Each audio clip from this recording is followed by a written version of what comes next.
Hello and welcome to The Blueprint. I'm your host, Marley Finnegan. And before we dig in, please click like and subscribe below. No matter where you get your podcast, it helps us to reach more people. Also, consider leaving us a small donation, whether that be $1, $5 via one of the links below. It really helps us in funding the creation of this work. And it means a lot to know that you're out there and that you like us. So let's dig in. Hello and welcome to The Blueprint. My name is Marley Finnegan, and I'm so glad and grateful today to be joined by my friend, Katie Stych. She is a women's financial health and wealth maven, a water weaver, a moon circle hostess, and a dear friend. Katie, thank you so much for joining The Blueprint today. Welcome. Thank you, Marley. I love that introduction. I'm not very good at like self-identifying myself, but I love those words and I love that that's how you see me. Yeah, I mean, you do so many things. It's like hard to encapsulate them all in words. Right? But that, your story where we met was we were both part of cohort 1 of Regen Intel's fellow regenerative systems innovation cohort, basically. And I think we met almost on the first day, and we connected in a breakout room about our mutual adoration for water. So would love to, as we love to do, is really start off with your story and your childhood and your full journey, whatever feels relevant to bring you to where you culminate as this version of you today. Sure. Yeah. Okay. So I'm from Iowa.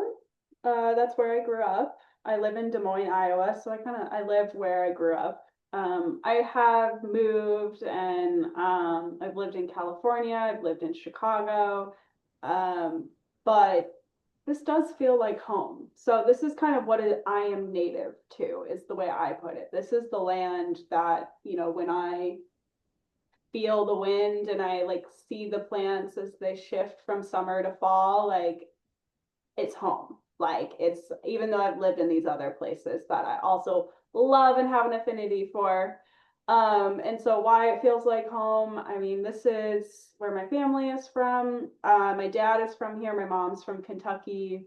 And yeah, my childhood was, everyone always says like it was normal. It was normal to me. But I think what makes my story maybe unique is money was always talked about in a pretty healthy way in my childhood, quote unquote healthy. There's dimensions to healthy, but I come from a family where we were transparent about money. My mom was just a very like organized person, intelligent woman, and so she just knew about money like from her family. She like when I got my allowance, I got it into a CD account, which is like a type of advantageous cash account.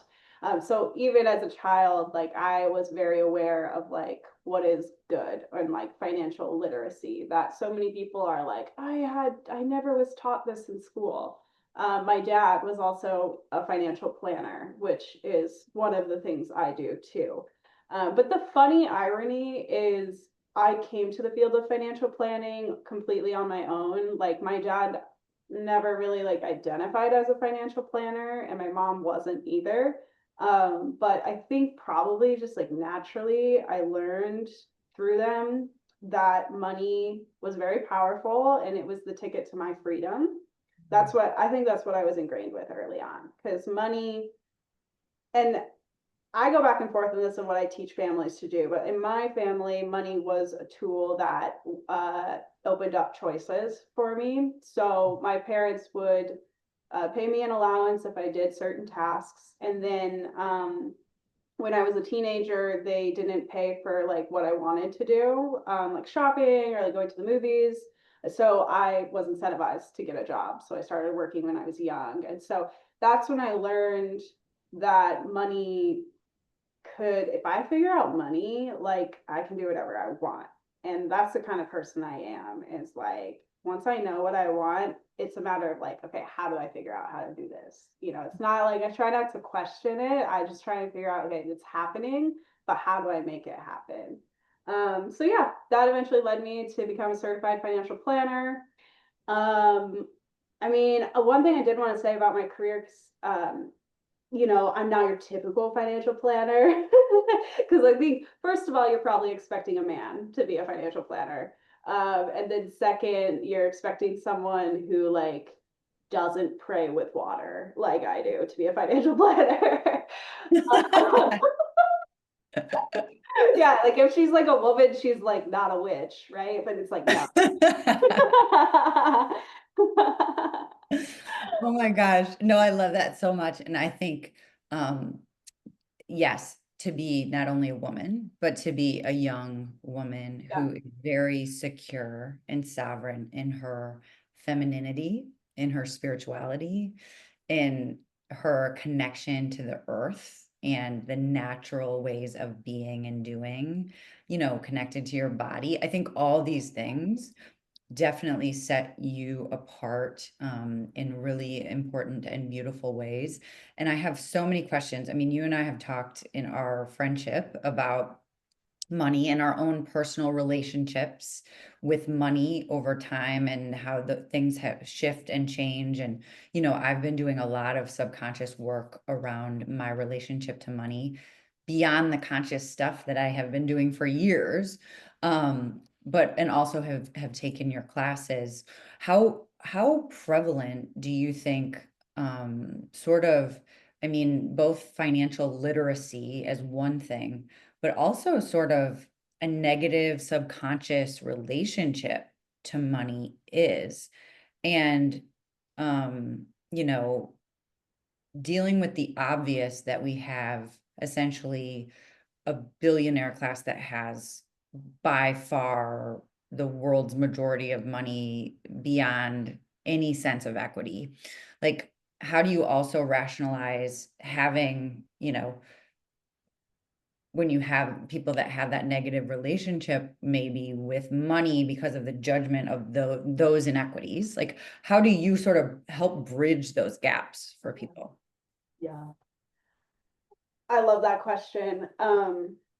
And this is part of the reason why I think my soul knew to work with money, because a lot of the story that I already shared was um I didn't, yeah, like it didn't really consciously come to money with the perspective that I currently have with what money is. And I think what my soul knew and what I really appreciate now is that money is this really beautiful way to materialize a lot of spiritual concepts. Mhm. And you might have received this from my course of like money is neutral and money is a reflection of kind of our current state of being, our relationship to life, our relationship to other people. Our relationship to money itself gets reflected in like your bank account statement or something like that.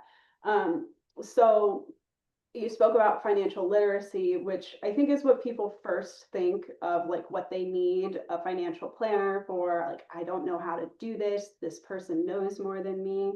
And that alone is a reflection of the paradigm we've created around money. And we all were born into this. So it's not like you need to like carry the shame of like, I'm creating this victim consciousness that like, I don't know money stuff. Um, there are so many factors of why, like especially for women, around disempowering messages around like our inability to be good with money, where the truth is that money is simply a resource, and innately like we're wired as humans to be trying to survive, which is part of that is navigating resources. We have evolved to this point to be pretty good at managing resources. So when people talk about like, I'm not financially literate, I always like to say, like, I'm pretty sure you are. And it's that you've been gaslit by these terms and like, acronyms, and then like all this paradigm of like you're not good enough or there isn't enough for you, and then you conclude that I'm just not financially literate and this person is because they have CFP behind their name. And I only say that to say that I've walked both worlds. I've lived in that world too, even of myself as a young woman. That was hard in my career to be, I'm looking down the hall and all the dudes are bald and I'm talking about golf and I'm just like, what am I doing with my life? Like, I hate this. But then I had to remember that, like, quiet knowing within me that was like, there's more to this. And through that, I had to step into my own authenticity to create my own version of what money and wealth meant. So I can't remember exactly your question, but like I feel like that is the nature of the work that I do, and it's my own personal path. And because it's my own path, I can help guide others on that path of defining what wealth means for them, um, evaluating their relationship to money and where there might be some beliefs that they might not have been conscious of, but they begin to become conscious of, and then recognize that like you can create your own stories with money, as hard as that might seem, because her fears are real. The inequity is so apparent, but that's what brings me to like my relationship with water is I had to find my own solace in the only truth that felt true to me, which is nature and the laws of nature. And that's what's going to exist when capitalism doesn't work anymore, or like there's no money or something like that. Mhm. And once I started shifting into that orientation to life, I saw my power to use money in a better way. Like I was starting to challenge all the beliefs and like rules and structures that I had been taught in my education too, about like this is what good financial advice is. It's like I started to question that.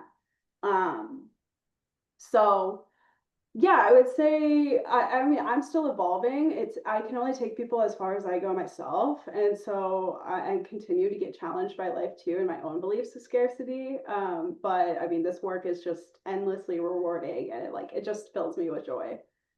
Totally. And I love your relationship and your framing of money as neutral, as an energy, and it's what we assign, the meaning we assign to it. And just, I think rolling it back to just honor that the system itself, capitalism itself, is rooted in a design that is inherently inequitable. And the way I perceive it is that nervous system regulation, i.e., being able to get out of the safety, the level of just trying to feel safe, being able to feed yourself, clothe yourself, have a roof over yourself and your family.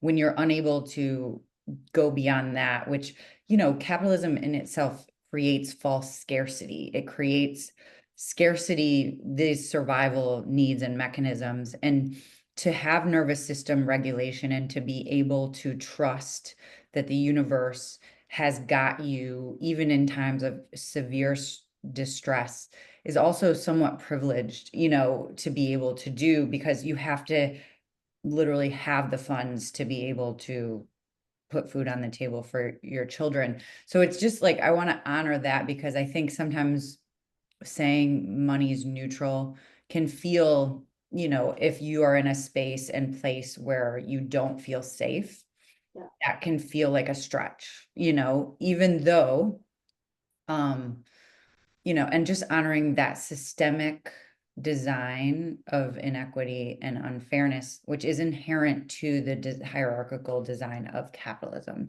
Yeah. Does that mean that all of us can shift our relationship to what safety means and what well-being means and what sufficiency means? Like, yeah, maybe it doesn't mean that we are able to buy all the things we want, but it means that we're able to, be in community, grow food, pay our rent, and, share things, you know, maybe it's reframing. But anyway, I just wanted to honor that, because I know I feel deeply empathetic for people that have been, essentially born into racial inequities, systemic inequities, and they're seen their parents work multiple jobs just to make ends meet. And that's a different entire, existence that feels inherently unfair. And, I personally have had a great deal of privilege of not having to feel those safety conflicts, But I've also recently deeply felt those safety conflicts financially and otherwise, as I've really kind of clicked out of the system. So just honoring the intentionality that money is inherently neutral. And even, I have been sort of told that money is an earth energy. I mean, it's paper, it comes from trees. At its original state, right? But I love your relationship to water and your relationship to nature because it is free to everyone. I mean, again, it is also about equity because we see a lot of neighborhoods and places and spaces that don't have a lot of green space or access to green space or access to natural ecosystem. So it's all this, dynamic, but in the world that we envision that is more equitable. So just wanting to honor that. And I want to ask you, because obviously you mentioned sort of post-capitalist worlds. Mhm. And I want to ask you, what was sort of the aha moment which took you from sort of this financial gig of the business as usual economy into the world of regenerative economics and regenerative systems thinking? Yeah. Um, so you said something earlier about money and like something to the effect that I took it as like sometimes you might not be able to get what you want because you can't afford it, basically, which I think is a reality that most people live in, no matter how much money you have. But that's another thing I want to point out of the harm of capitalism is it has isolated communities to such an extent. And there's so much money in marketing. I know you used to work in marketing. There's been so much intention in marketing to make people believe that they do not have enough, that you are not enough. And what will be enough is if you buy this thing. And it's so deep. And I think it's hard for us too, as like business owners and ourselves, to be like, how do I even participate in that system when I don't want to make people feel that way? So like this question around like what could be a better future, I think first is coming to the present and trying to make the how do we make this present moment better. And this is another reason why I love working with money is you have to face it every day. And I think that a lot of people, like, and myself at some point included, I wanted to like dissociate from that and be like, no, like I can operate out of money. I can operate in a barter system, alternative communities, and I have like participated in that to a small degree. And it's great. And but it's not where we're at. And so I think um yeah, so there's that point and that I wanted to say, but I guess your question was more about like how did I transition my career? And I think it was to a similar degree of I was coming of age, I was I graduated college when I was 21 and I started working immediately. And so by the time I was 23, I started working as a financial advisor, which is kind of funny if you think about it. What I Amazing. like, yeah, I know. It's just like, that they have that little girl on Wall Street that's like standing in front of the bowl, and I feel like I was her. But yeah, it was kind of like I think that's just a testament to who I am as a person. I've always been that way, where I'm just like, yeah, this is what I'm doing, and then the whole world is like, who do you think you are? But you know what? I found my way, and I found a company that I found another woman who I saw myself in. She was like a 30-year-old woman, and she had her own business. I started working for her part time. And I don't know, you just had to keep believing in like what you thought was possible. And then I had to keep confronting all my fears that it wasn't possible. I had to tell my boss like I don't want to work here anymore, and he gave me the exact support I needed to get to my next level. Like he approved me to get my certification to get the CFP, and so I got extra money for that. And I had to like advocate for that and believe, even though like I was so scared to do that. And I see that a lot, and that's like a lot of the work I do with my clients is like, I didn't go into it thinking, oh, I need to do like mindset and subconscious reprogramming. I went into it thinking, okay, if I teach people how to be financially literate, that will be enough. And then I quickly found that I could tell people to do stuff, but then they wouldn't do it for some reason. And um, a lot of advisors actually don't reconcile that divide. They're just like, oh, I Mhm. told you that was my job to tell you what to do. And I just kept getting curious. And in that space, I would listen. And I think this is just kind of like who I more naturally am, is just curious and listening. And I would start to hear like, it's just these beliefs that people have. And then as I started to like affirm that there's a lot more going on, like it's not rational decision making, then I started to get resources into like subconscious reprogramming for myself, for my own blocks I was facing and like what I wanted to do in my career. Like I reached a point where I had a really amazing job like for 5 years. I grew so much, but I just got to that point where I kind of outgrew that position. And then I started my own business. And oh my God, starting your own business, that will show you all your shadows. And Not for the faint of heart, that's for sure. yeah, and yeah, it challenged even for me as someone who's like a money person. It was like I'm going into that with eyes wide open of like literacy for business planning. But then nothing was working. Like I was doing all the things that were supposed to work. And then I realized that was just like the universe guiding me into my next level and getting Mhm. humbled, and then, the place where I'm at now with my business is I've found partnership and collaboration is what's best for me. And I think that's no accident because that is the vision of the like future that I see is like we're not meant to do everything on our own. And capitalism inherently, like I said, isolates us. It makes us think I need this money because no one else is going to take care of me. My money's going to take care of me. Oh my gosh, I was watching Squid Games. I know people who probably are listening to this know Squid Games. The setup is like 400 people go on and they're trying to get $4 million, and I couldn't watch it more than 10 minutes because it was just so like it was everything that the world of like capitalism is. It's like don't trust your neighbor, put other people down, be two-faced to Mm. people, all for money. And it's like, Wow. why are we doing this? Wow.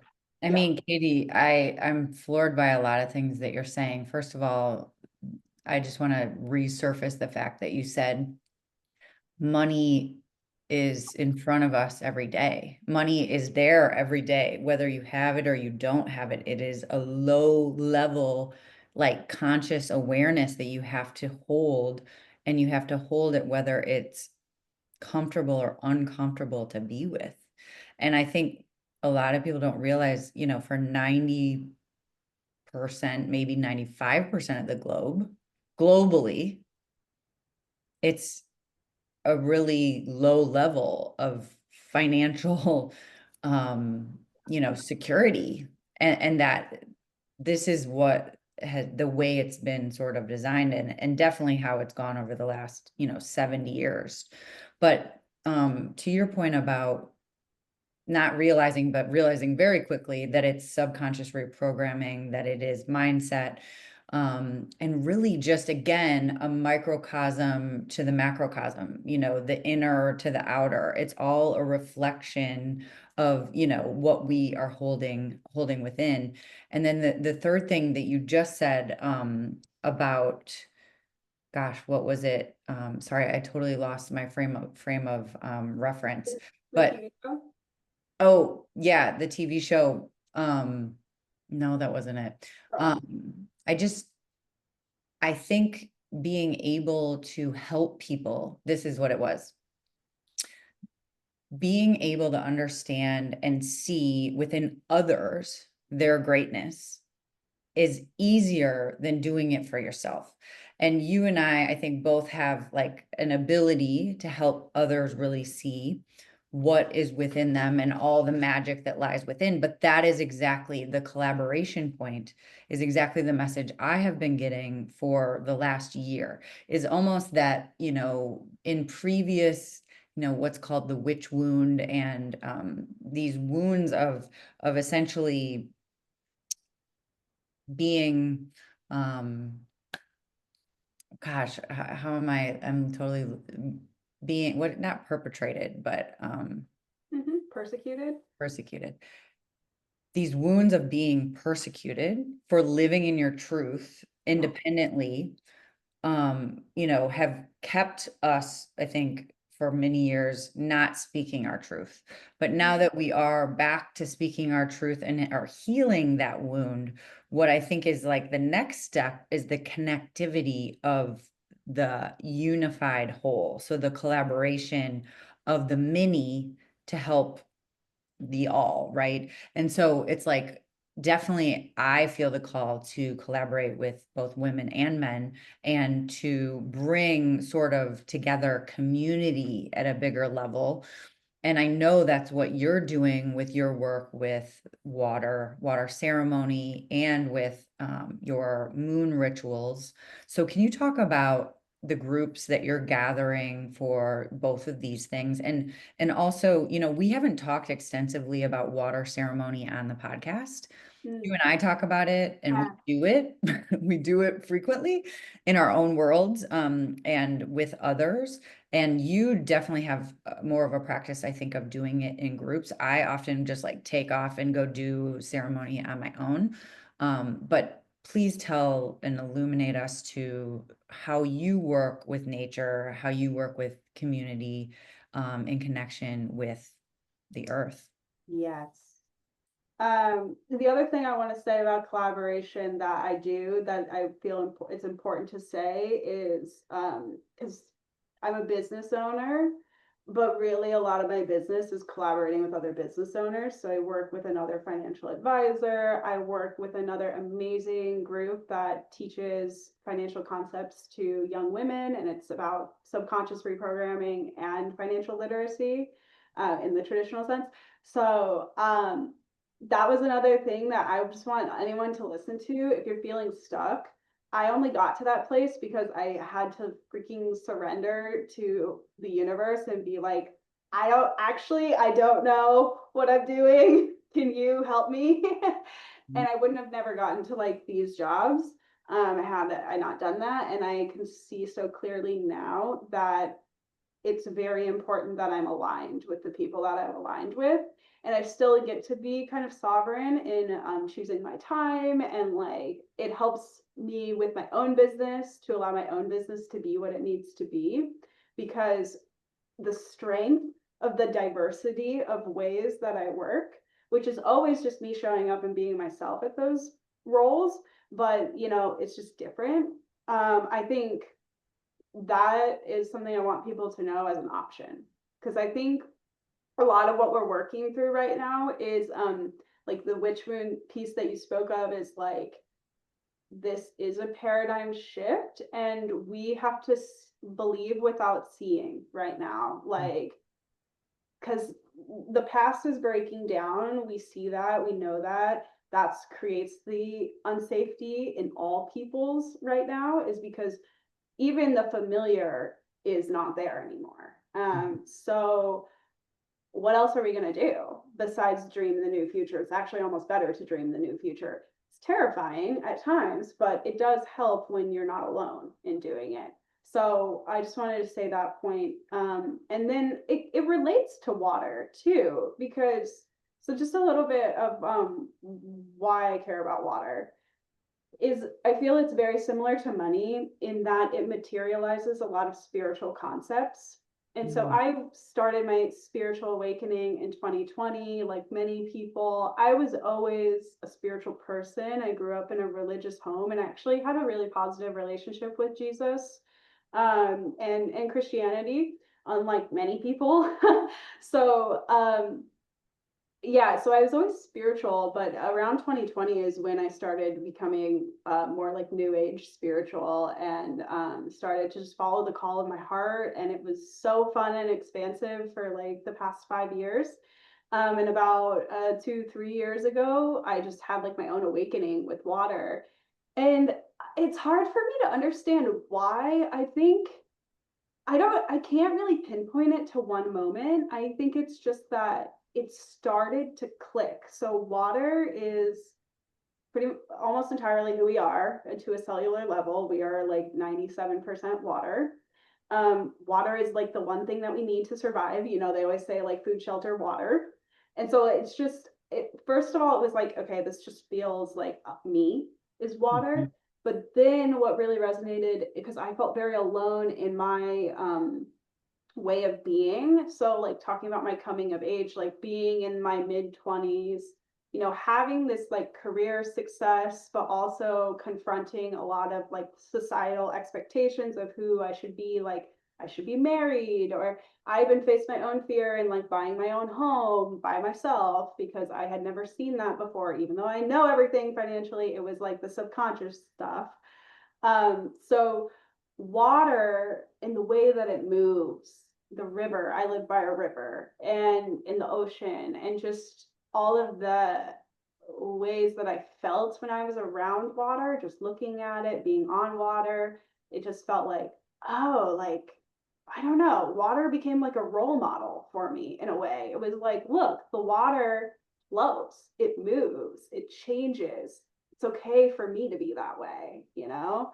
And it also grounded me when I was questioning, because obviously I went through identifying as a Christian to like not, and it helped to ground me into something that felt safe in terms of Mhm. spirituality, because it was like real.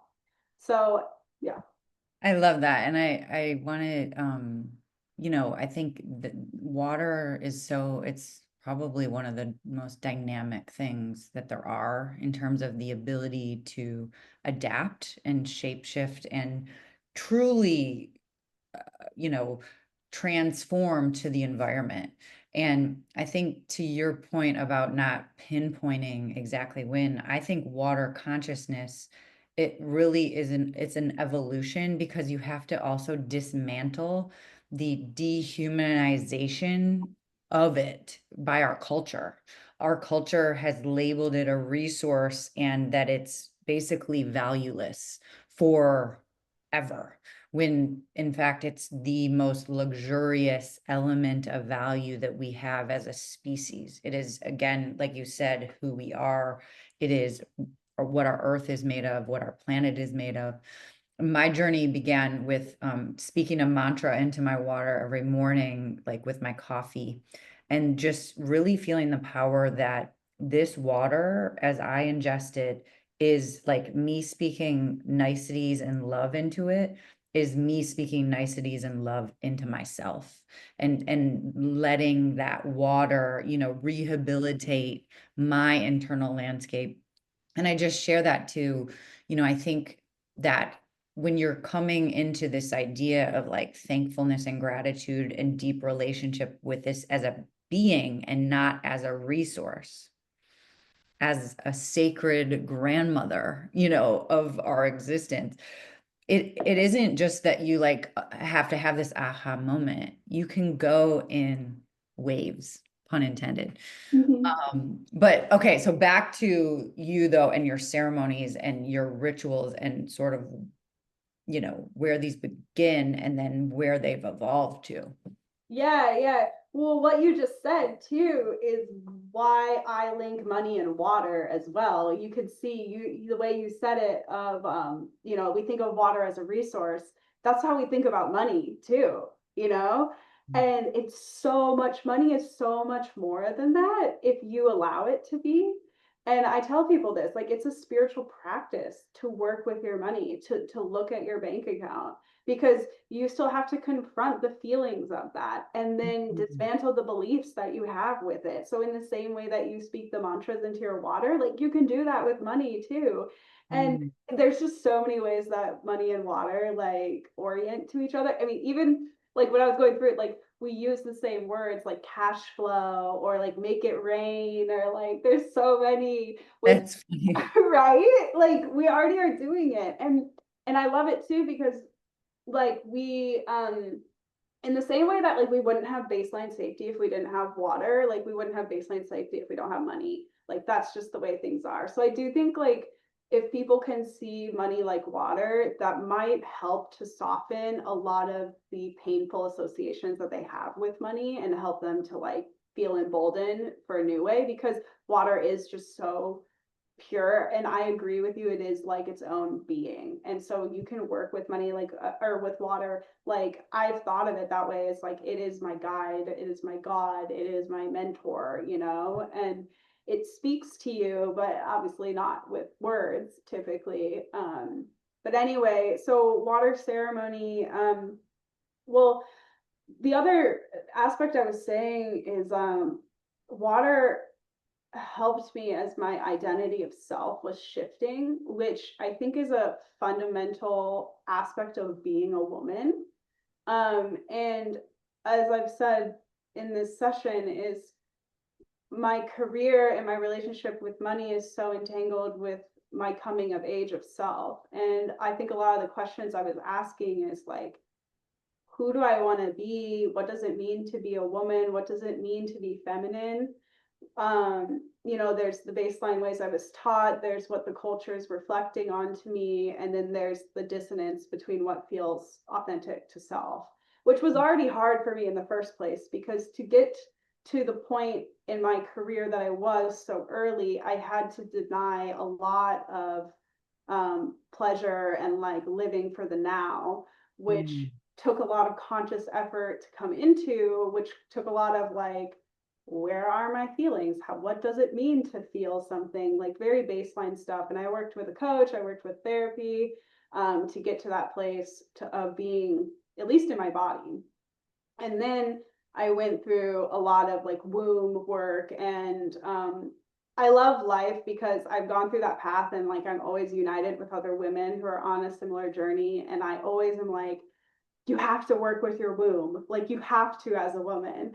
And that would have been foreign to me as well. Like I did not have hippie parents, you know. I came like up from conservative people where sex was not like a healthy thing, and so it's like, or just not talked about in a healthy way. And so a lot of this like coming of age was like looking for love, trying to be attractive, trying to be myself, trying to experience pleasure in all ways. Um, and so a lot of like, I always say that I work with the three most powerful forces on earth, women, wealth, and water. Mm. So that's kind of coming through in this conversation. I know your question was around like the ceremonies that I do. And so I just wanted to bring up that point around the feminine, because um, I don't really plan the ceremonies. I go off of like intuition, and Yeah. um, that intuition was built from years of dismantling and remembering how to connect to that through the womb. And yeah, if that sounds foreign to people who are listening, you know, like we could send resources on how to do that. That's like a whole other conversation. um, so I usually intuitively get a feeling, you know, it can align with the moons, it can align with just the collective energies. It can just align with, I went on a walk and around the water, and I was like, texted 5 people on the walk, and they all said yes. And then we do a water ceremony. You know, it's just, it very much happens when it's meant to happen. Um, and it's never alone actually. And so I don't know if that's, well, I don't know, like I don't, because like in a way, you know, speaking mantras and drinking water intentionally can be a water ceremony. But I've always been prompted by someone else or some other calling from spirit to know when it's time. And so what I do in a water ceremony, I've done one where I gathered like 8 people, and we went to the confluence of 2 rivers, which is just where they meet. And it's just so beautiful who says yes, like I put the call out. And I remember this ceremony, there were 8 people and it was both men and women. And it was some people from various spiritual or non-spiritual backgrounds were there. And that's another reason why I love working with water, because it can speak to people. You don't have to be new age spiritual. Like you can be Christian, or you can be atheist and like still have that reverence for water in a deity like way. Um, so yeah, we gathered those people. We each went around and said kind of how we related to the water, and we set a prayer or an intention. We sang, we danced, and yeah, we left. And I still go back to that place. It's near my home, and that land is shifting quite a bit. They're actually taking that point in the river and completely transforming it into like a whitewater like place, which Oh, yeah, which I don't have like a judgment on whether that's good or bad, but it is very interesting because it's been a years long process. And actually when we went there, and this was not I didn't not intentional at all, but like when we went there, it I can see now that they were just starting the construction process of that. mhm. And this place is like literally where water is always like this too. It's like it has such a history. Like this place in the water is like where the city of Des Moines was founded in the first place. Wow. So, Wow. yeah, Crazy. yeah. That's the thing that I find to be so, so amazing is like, water is brilliant too. I mean, the amount of experiences that water has had, the beings that it's been through the soil, the mycelium, it's been through the trees, the animals, through us, through many, us many times over. There's just so much there. And, a lot of the like Veda Austin, Catherine Clinton, and, these amazing quantum researchers of water also are showing that water has deep, deep sentience and wisdom and the ability to artistically create based on environments and prompts. So yeah, I love that also, even just looking historically through time and space of the land that you've been in and how that water has witnessed from the moment that your town, your city was created all the way until now and what it holds. I love that. And what do within these groups um, that you're gathering, and I know you frequently gather with women as well as men, and I wanted to also just kind of bring back, you prompted me to the idea of Arkan Lashwala, who has written some amazing books, including The Time of the Black Jaguar, which is one of my favorites, but really talks about women women and the sacred feminine waters within Mhm. us, our womb, our bleed, Mhm. our beings, versus sort of the sacred fire of the masculine. And of course, the concept that we have both within us, and it's every one of us, masculine or feminine, men or women, or non-gender identifying, have these balance of energies within to balance and to really, think a lot about the water and the degradation that is very aligned with the treatment of women over time. And, just all these really wild mirrors that are, again, microcosm to macrocosm. But would love to understand more about sort of what you're seeing and hearing in the world, both within your ceremonies, but also within your clients. And if you see a shift of moving in a direction that feels palpable. Ah, that was great. Yeah. So first I'll talk about like the waters and the feminine and how that relates to me. Um, the smell of rain? It's called Mm. petrichor. I was on a walk one day and that smell, doesn't it smell like blood in a way? And I've always thought that water is the blood of Gaia, our Mm. mother, you know. Mm. And Wow.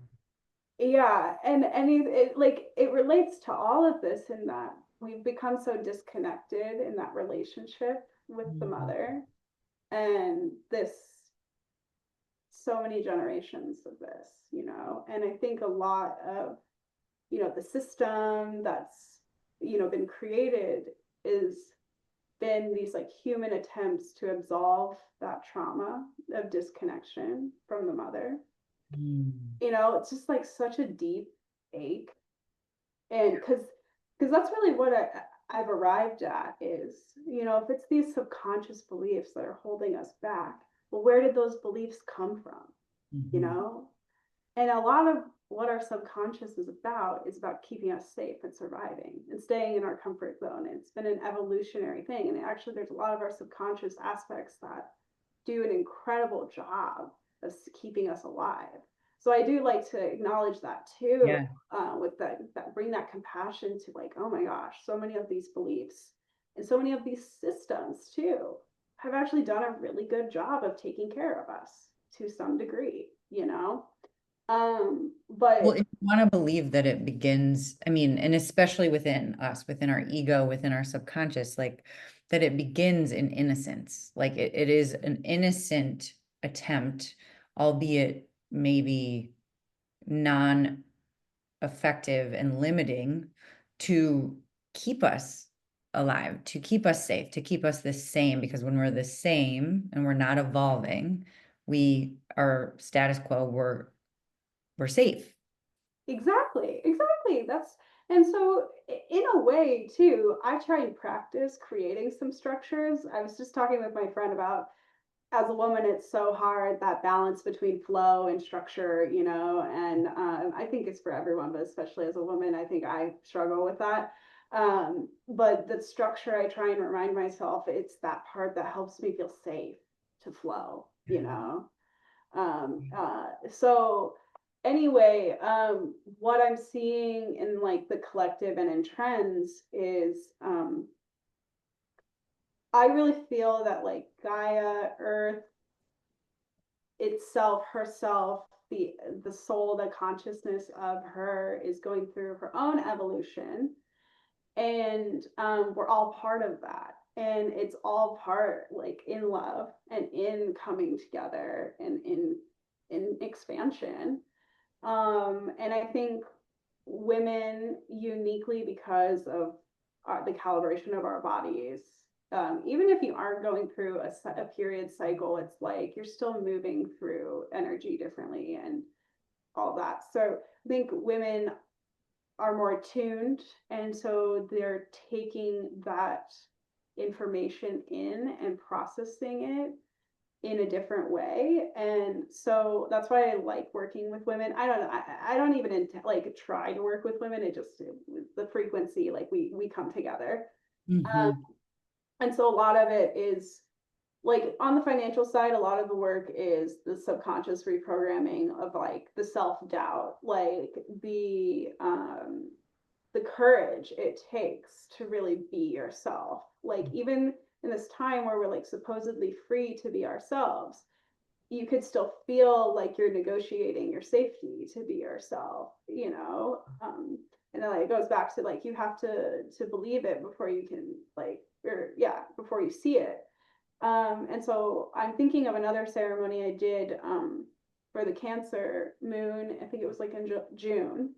Um, and it was just so cool because I just have one other friend, and she's actually a really amazing financial coach in town. I have many friends, but she's my only like financial friend in town. And whenever we see each other, we're always like, we know it's like, okay, we're gonna do a ceremony soon, right? Like I only run into her when that happens.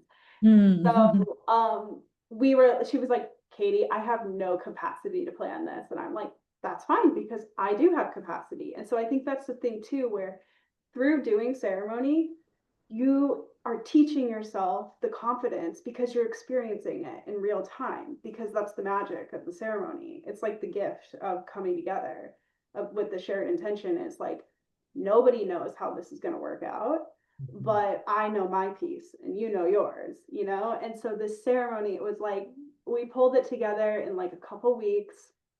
like, and just through text, like we're not making AI images and like putting them on like Instagram. I'm like really not into social media at the moment, so sorry if the hate is coming through. Like no hate to AI like for other people, but like for me that wasn't in alignment.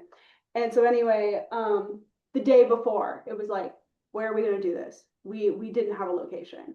And then one person's like, oh, come to my house, I have enough chairs. And like 1 hour before, a woman's like, I text her and I'm like, hey, come tonight. I know this is last minute. And like the frequency of it, it was like, she was like, I don't think I can. I have my kid. And then 10 minutes later, she texts me, okay, I'm coming. What's the address? And anyway, there's this back and forth. She ended up coming an hour late. But when I tell you, everybody who came needed to be there when they showed up, saying what they said. Everyone who came negotiated that of like, I shouldn't come. Why am I here? I don't know why, but they still came. And because they came, like one thing I know has come out of that ceremony is two people met that hadn't met before, and now they like are running a business together. Wow. Yeah. Yeah. And they didn't know that they were calling each other in, Yeah. but they were. And it was only because they said yes and that they committed to being themselves. I mean, it's so wild because I think in sacred space, like this is the difference between the old and the new, is that the new is about it's about everyone coming and everyone giving and receiving exactly what they're meant to for their unique moment in time and experience. And it's not anymore like, and I mean, I may be overused like hierarchical, but like, it's not like there's the guru at the top that's like teaching everybody, everybody's the teacher and everybody's the student. Like everybody's everybody, and it's the community that is the teacher, you know.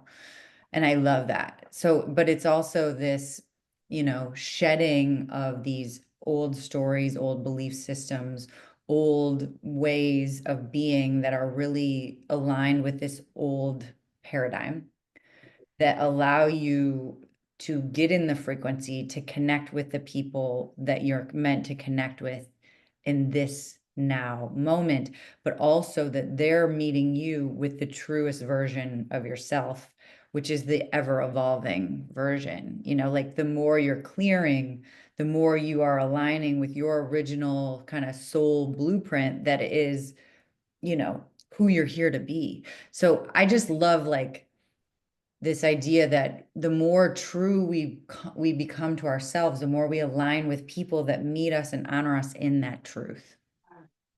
Right. And that meeting us and honoring us may not even look like what we anticipate it to, because I'm thinking of when I was feeling really scared about money. My business was not in a place where I was making enough money on my own. I had, went all in on my business. And then, the universe was like, I don't know, like I projected on to like what that meant, that my business wasn't working, and I felt very scared. And so I was applying for jobs, but I was like, I was in the orientation of, okay, well, I'm still going to be myself when I'm applying for these jobs. And then these people hear who I am and they're like, respectfully no, and I'm like, wait, but I was like, I really wanted to work with you, and like, but really what I wanted was the money I was going to make from that job, because Mm. that's what I knew was safe. Mm. And thank God the universe was like, no, we're going to take care of you, but like, no, like, we don't have to do this anymore. um Dude, the universe has been hard knowing me all over the place. It's like, sorry, sorry, that's not it. That's not it. That's not it. I mean, it's the ruthlessness is real. I know. Like we're talking about, like I'm kind of like okay right now, but like it's so real, and I think that's why like it has to come back to community and like being raw with like your needs, with like with a sister or a girlfriend that you like can trust. Like I just like cried in front of one of my friends, and like I thought about that, and I'm like, how many times do I just not do that because I'm still trying to be strong, you know? And like even though I trust her, like I still was like it was difficult for me to share that vulnerably with her. But when I did, she gave me exactly what I needed in the moment, which really was probably just to cry in front of someone is what I needed, you know? Well, and there's deep power in grieving in community.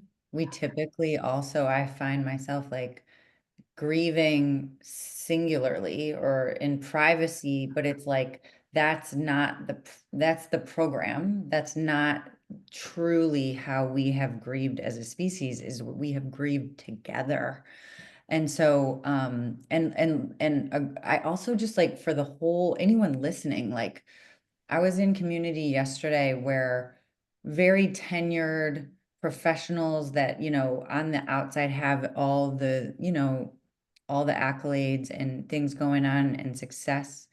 And they're saying the same things that you and I are saying of like, this year, I have gone all in on my truth and what my soul is telling me.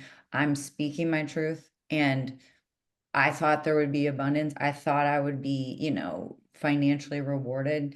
And it has been so harsh, so hard. I mean, like, I really think we're in the void of the dissolution. We're in the caterpillar explosion period where, like you said it earlier, we cannot see. We have to trust what we can't see, but also what we're not receiving, what we can't feel. We have to trust the void of nothingness. Because that is the collapse. That is the creation point. It's a 0 point. It means zero, nothingness. So, like, buckle up, like I it's, know, like it's like we're like joking about it, but it's like if you tune into that, like I mean, we don't even have to, like, because we've lived it or we're living it now. It's like so raw and real, and so like that giving that space for grief and the feelings. I think that's the other thing I see so much in my work with money is people internalize so much and put it on their shoulders that they need to do better, or like or I take it personal that like the universe is like punishing me in particular or something. I know maybe not specifically like that, but you know, we put so much on ourselves when it's just not right. That's not very compassionate to ourselves to think that like, oh, we should have it all figured out. I mean, really contextualize everything that we're going through right now. And to be breathing at this moment is a feat. Mhm. To be here, I think I like to reframe it as like, this is the moment when everything changes. Like, this is the time of existence where it's literally a paradigm shifting situation. Yeah. There's no way that this isn't the hottest ticket in the galaxy to like be here now at this moment. So, thinking about it as even the hard stuff, the heart spectrum from the ruthless pain to the fucking ecstatic love and unconditional joy. That's all a part of it. It's all the gift. So even the harshness is like, it's like our souls are choosing it because it's a part of our own experience and it is a gift. So, Katie, we could talk for literally days and days, I but know. I want to ask you what you see as the highest optimal future for us, and how do you see us getting there, or what do you perceive as the bridge to that? What in which you see? You know, I don't know what the outcome is of the future, but I would say that the bridge or the how we get there is self love and self compassion. And I feel like that culminates a lot of what I've talked about today. And so I've talked about a lot of ways of that, how that could look. But I think if you put your focus on self love and compassion, and tune out everything else. I have not been on social media for a week and I like literally feel transformed. Like think about all the negative that we could see, but if your focus is on self-love and compassion, I think the whole world would change because that is not a selfish thing. First of all, that is the medicine right now. I love that. I literally wrote a Substack this week that was titled can unconditional love, self-love save the world? Because I feel the exact same. If we can love ourselves, all of a sudden, there's no way that we can not love others. And also, that judgment that we usually aim at ourselves also doesn't go external to us anymore.